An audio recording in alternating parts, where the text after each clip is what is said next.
Welcome back to our review section of Unit 3, Conquering Clutter. And yeah, just a quick recap. It's about clutter and hoarding, and there's a woman called Jess Marcy who's a professional home organizer. She gives a few tips and also gives us some insight of why we are hoarding more now than ever.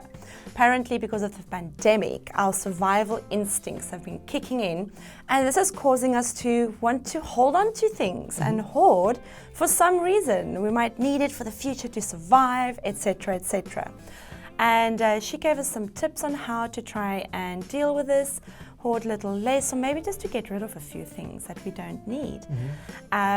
For example, people are very sentimental about certain things, and sometimes there are just too many things that they don't want to get rid of. So she suggests keeping the most important things and little by little getting rid of it. And she says if you throw away one thing, that's half the battle. All right, it's just to get started. Half the battle. Half the battle. Do you think people hoard more as they get older compared to younger age? They definitely collect more and keep more things. So if it's at a excessive level, then yeah, they would hoard more. Yeah. In my mind, hoarding is when you have a absorbent amount of unnecessary things, and it gets very messy or unsanitary in my perspective. Right. But in general, too much clutter.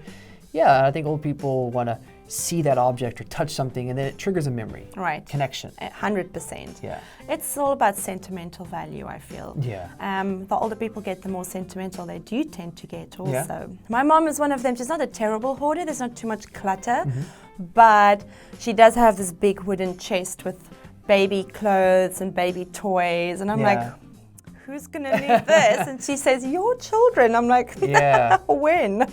And I also think it's also part of, in the older days, things had better quality and lasted longer, so they passed it down generation to generation. Right. In the last 20, 30 years, things are made so cheap, 5, 10 years, you throw it away. Do you think it's okay to keep gifts or letters from a past relationship? If you're in a new relationship, no.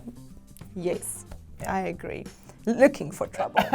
Yes. Asking for trouble. So that's why it's good to clean, just so you don't forget you have a letter. Yes. And then your girlfriend or wife looks through something like, what is this letter? Why did you keep it? And the I forgot excuse does not fly.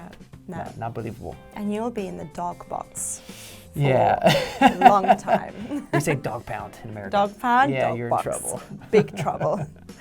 Okay, and on that happy note, that's it for this unit. Please join us again next time.